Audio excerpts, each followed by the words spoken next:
¿Cómo mejorar la evaluación en el aula?, dictada por la doctora Graciela Loureiro, que nos acompaña del DIE Codicen de Uruguay.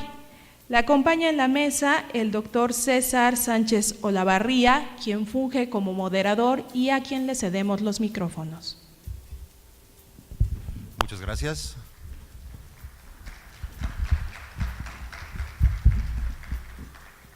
Buenos días a todos, sean bienvenidos en este segundo día de actividades del Congreso Internacional de Educación, Evaluación.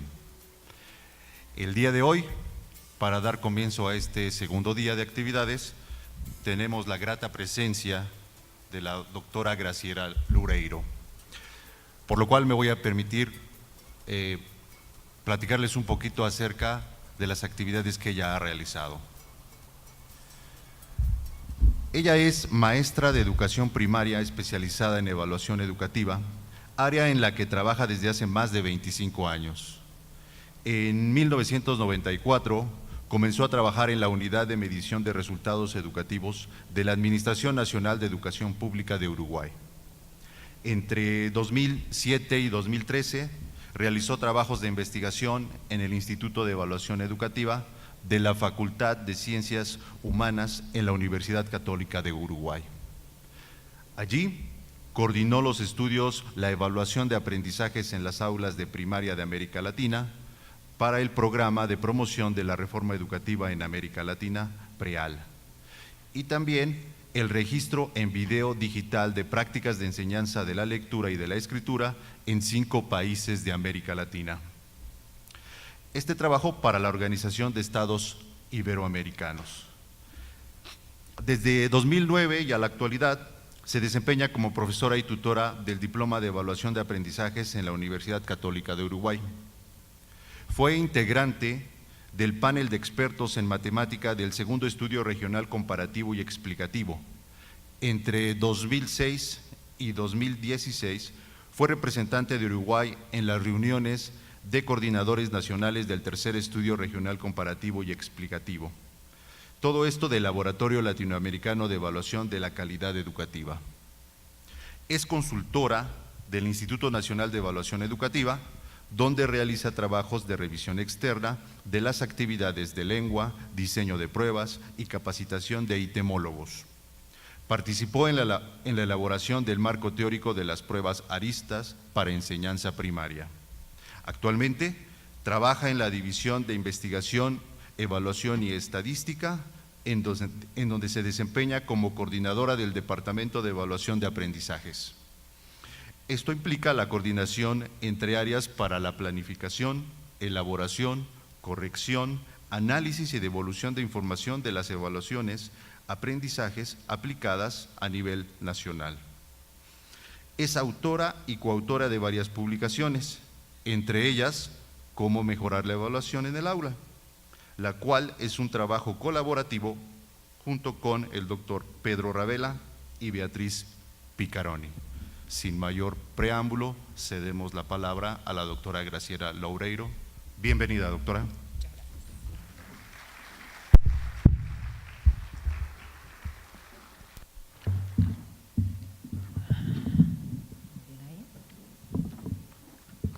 Bueno, buenos días para todos. Antes que nada, decirles que me siento muy feliz de estar acá, agradecerle al doctor Ángel Díaz Barriga la invitación para esta ponencia, también a la doctora Mariela Jiménez. No es la primera vez que estoy en México, pero sí es la primera vez que estoy en Tlaxcala. Y bueno, me siento realmente muy acogida en esta ciudad, una ciudad hermosa y muy feliz de estar entre ustedes. Lo que no tengo es para pasar.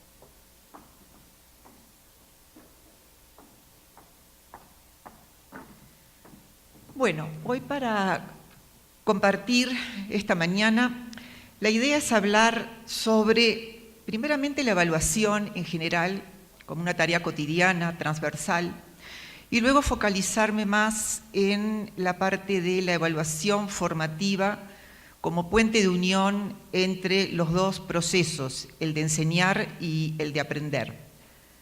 Aquí, como pueden ver, vemos la figura de un profesor ante una serie de trabajos que tiene que supervisar. Me imagino que los docentes que nos acompañan en este momento se deben sentir en cierta manera reflejados en esta imagen. Sabemos que la evaluación para el docente significa una sobrecarga de trabajo. En la mayoría de los países no está remunerada tampoco la hora de trabajo fuera del aula. Significa trabajar en nuestras casas de pronto durante tiempos y días que no se supone que tendríamos que estar trabajando, en la noche, en los feriados, en los domingos. Es una tarea tediosa. Imaginemos, por ejemplo, el caso de profesores que se enfrentan ante la corrección o la supervisión de trabajos de decenas de estudiantes en los parciales, en los escritos. Es frustrante, en cierta manera, cuando percibimos que hay cierta distancia entre lo que nosotros nos proponemos que los estudiantes aprendan y lo que realmente los estudiantes aprendan. El trabajo del docente en ese sentido es bastante complicado. Nuestra intención siempre es enseñar y que los alumnos aprendan, pero no siempre lo conseguimos ni con todos los alumnos. También es una tarea muchas veces que la realizamos en forma solitaria, encerrados en nuestras clases con nuestros estudiantes. Y a veces tenemos oportunidad de, en forma colaborativa, trabajar con otros docentes de la institución, pero no es una tarea realmente, por lo menos en algunos de los países, y hablo en este caso especialmente por Uruguay, donde las puertas del aula se abran y es posible estar en contacto con otros docentes para planificar las clases, para ver otras formas de trabajar de otros compañeros docentes, y cuando se hace por el voluntarismo de los docentes, no porque haya horas pagas para realizar ese trabajo que es tan importante como el trabajo que realizamos en el aula con los estudiantes. Y por supuesto es un trabajo de muchísima responsabilidad. Entre las tareas del docente está el hecho de certificar el trabajo de los estudiantes, dar fe de que se han conseguido determinados estándares de aprobación o de reprobación. Entonces, de allí la responsabilidad que significa para el docente la tarea de evaluar. Hasta ahora vimos lo que significa para el docente, pero ¿qué significa para el alumno? Seguramente para el alumno también es una tarea complicada la de la evaluación.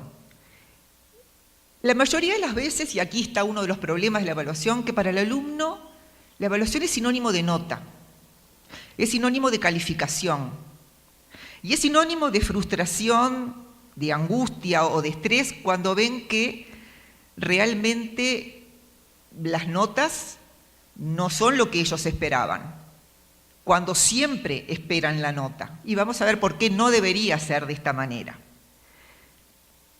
Para la familia, seguro que para la familia también es una situación estresante, es una situación de conflictividad, también muy centrada en la nota. Lo que se espera siempre es, bueno, a ver, ¿qué nota trajo mi hijo? Estoy hablando de la educación básica, ¿verdad? De la educación primaria y secundaria básica. Y genera mucha tensión a nivel familiar. En este caso, voy a remitirme a la evaluación como el elefante invisible. La evaluación moviliza a todos. Como vimos, moviliza tanto a los docentes como a los alumnos, como a las familias, pero ¿realmente le damos a la evaluación la importancia dentro del proceso educativo que la evaluación tiene? Por eso en el libro que publicamos el año pasado con el doctor Pedro Ravela y Beatriz Picaroni, Cómo mejorar la evaluación en el aula, titulamos el primer capítulo de este libro como El elefante invisible, haciendo referencia a este proceso de evaluación. Y remitimos a algo que dice Axel Rivas, argentino, en Ciencias Sociales, que se refiere justamente a las notas y a las calificaciones como un elefante invisible, por la gran importancia que tiene la evaluación y porque a veces pasa desapercibida, pero desapercibida en el sentido del interés que tiene y de la importancia que nosotros le damos, y cuando hablo de nosotros hablo en general, al tema de la evaluación.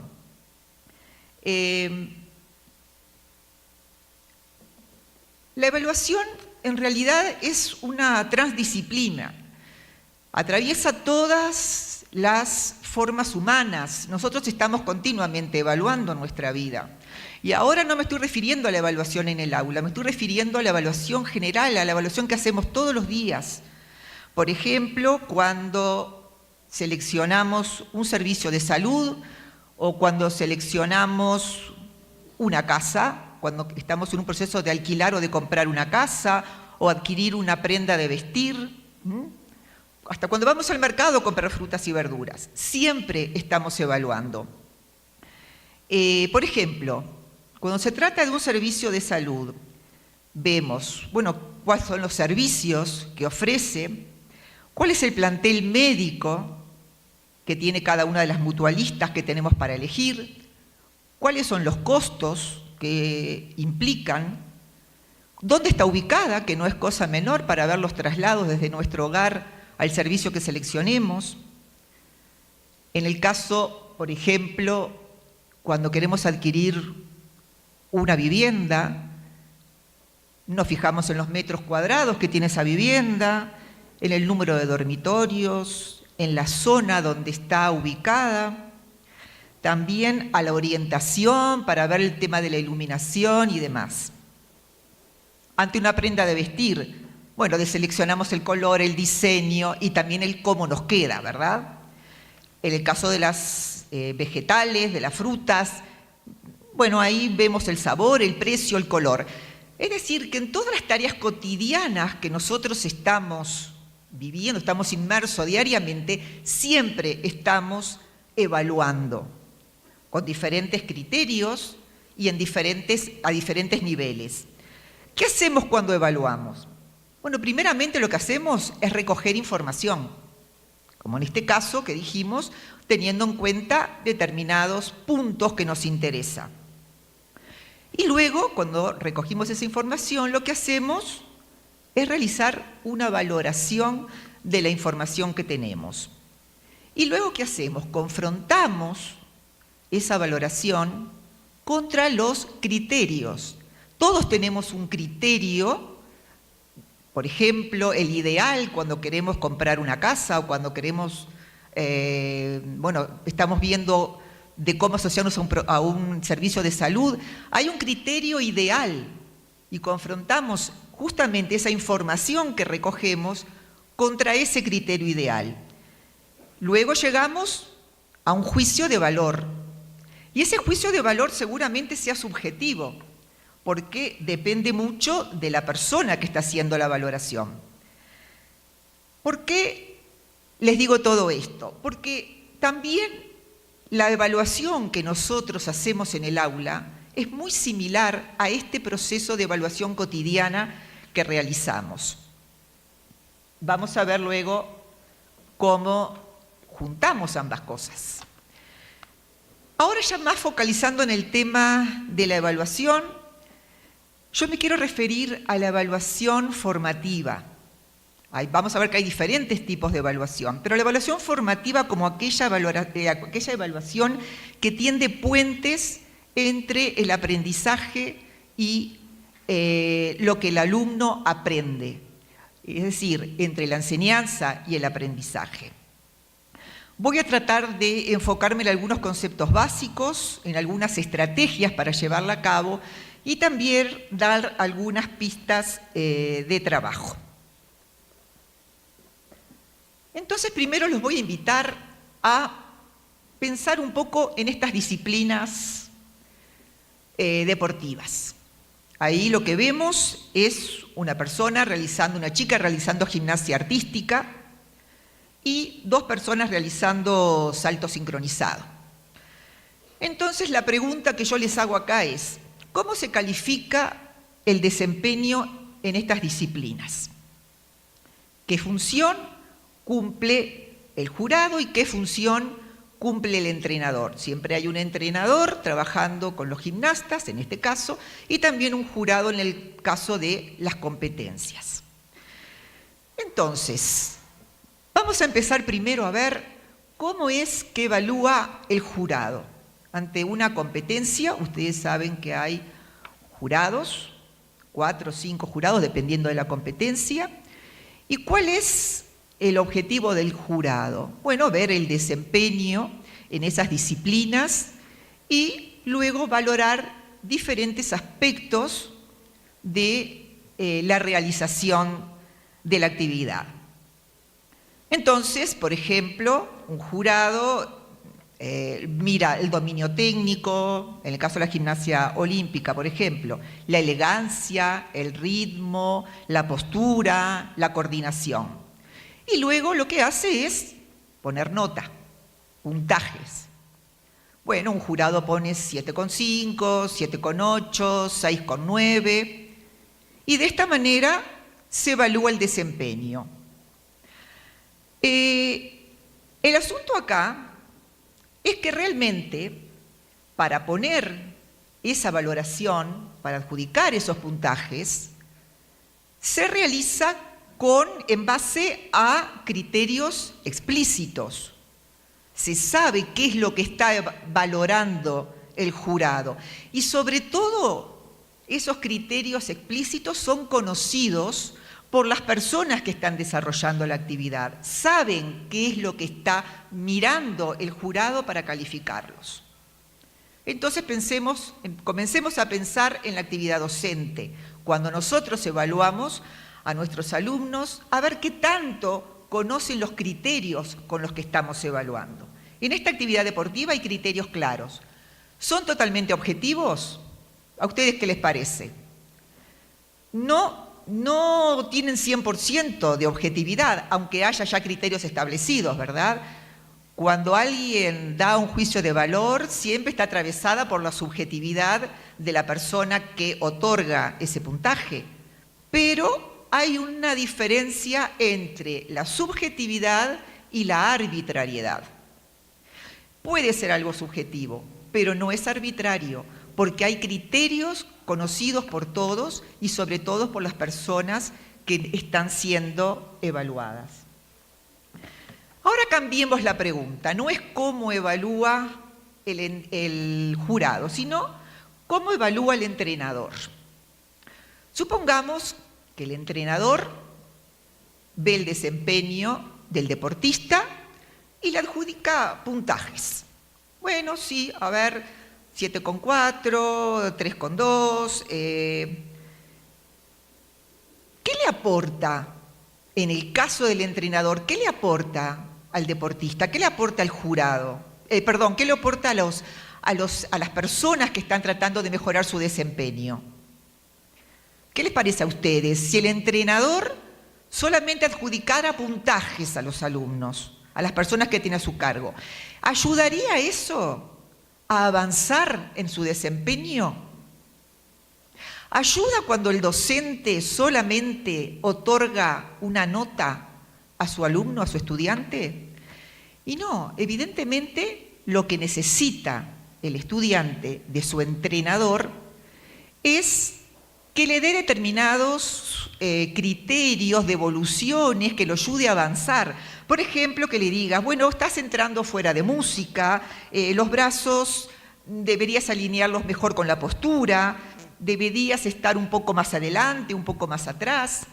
Esas son las valoraciones que ya no serían tanto valoraciones, sino que serían devoluciones, que ayudarían entonces a las personas que tiene a su cargo a avanzar en el desempeño. No es la nota o el puntaje que pone el jurado, sino las indicaciones que da el entrenador. Entonces mi pregunta a ustedes es, ¿qué les parece? los docentes, ¿no? Tenemos ahí jurados versus entrenadores, y la pregunta es, ¿a cuál de estas dos funciones se asemeja la función del docente? ¿El del jurado o el del entrenador? ¿Qué les parece? Sin miedo, ¿qué les parece? El entrenador, ojalá fuera así, pero en realidad los docentes debemos cumplir las dos funciones. Y esa es la tensión del docente, el hecho de que tenemos que a veces actuar como entrenadores y otras veces actuar como jurado.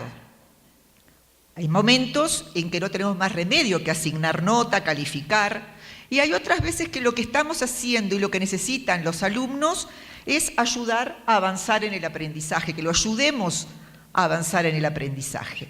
Y esa es una gran tensión que afrontamos los docentes.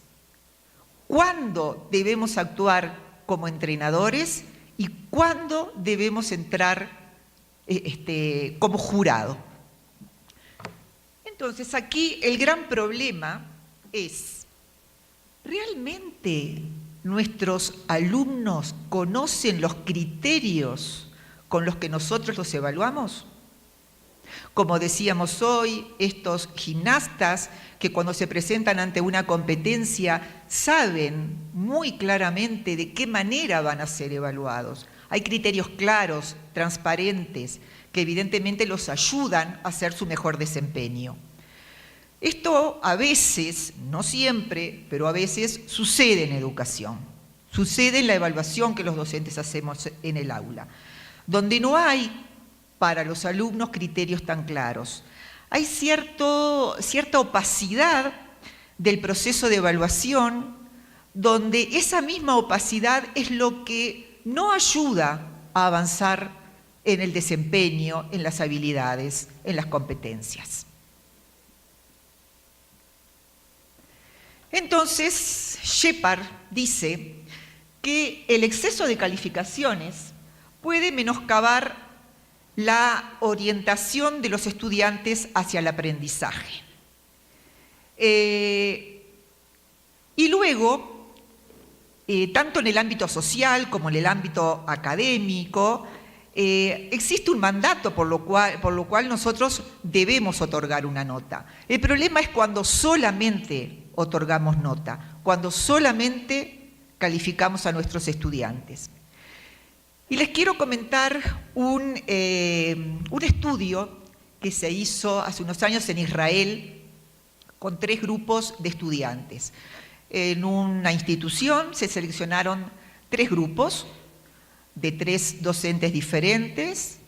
En matemática se le propuso a los 3 grupos la misma prueba y se les dio indicaciones a los docentes de cómo deberían devolver a los alumnos sus trabajos. Al primer grupo se le pidió que solamente calificara el trabajo con un puntaje o con una nota, que no pusieran ningún comentario, solo el puntaje. Al segundo grupo de docentes se les pidió que entregaran los trabajos con comentarios sobre el desempeño en ese trabajo puntual que se les había encomendado, y comentarios que ayudaran a avanzar, ayudaran a ver los errores y ver de qué manera podían dar un paso más. Y el tercer grupo de docentes, al tercer grupo de estudiantes, pero al docente de ese grupo, se le pidió que calificara el trabajo de los alumnos y que también agregaran comentarios a ese trabajo. ¿Qué pasó luego de que les propusieran una segunda instancia de evaluación? A los 15, 20 días se les pusieron a los 3 grupos la misma prueba. ¿Qué pasó con el progreso o no de cada uno de los grupos? El grupo que solamente había recibido notas continuaba más o menos en el mismo nivel de conocimiento. El grupo que había recibido comentarios del docente había realizado un avance. Se notaba que había habido un proceso de mejora en el desempeño. Pero ¿qué pasó con el otro grupo, el que recibe tanto la calificación como los comentarios? Y vuelvo a reiterarles y entregarles a ustedes la pregunta. ¿Qué les parece que puede haber sucedido en ese tercer grupo? ¿Mejoraron tantos como los primeros? ¿No mejoraron mucho como en el caso del segundo grupo? A ese grupo se le entregó tanto comentarios como notas. ¿Saben lo que pasó con ese grupo? No hubo casi avances. Avanzaron más o menos igual que el grupo que solamente recibió la calificación, a pesar de que se les había entregado comentarios, dándoles la oportunidad de ver cuáles eran sus problemas, sus errores y acercándolos hacia una forma de conocimiento que les permitiera avanzar. Entonces, ¿qué es lo primero que mira el estudiante? Lo primero que mira el estudiante es la nota. Y si los docentes ponemos nota a una tarea, la moraleja es: no se gasten en poner comentarios, porque solamente se van a quedar con la nota. Es la búsqueda tras la nota sin darle mucha chance a los comentarios como retroalimentación para poder avanzar en el conocimiento. Entonces hacemos, bueno, acá dice también que lo primero que ve el alumno es la nota. ¿Y qué es lo segundo?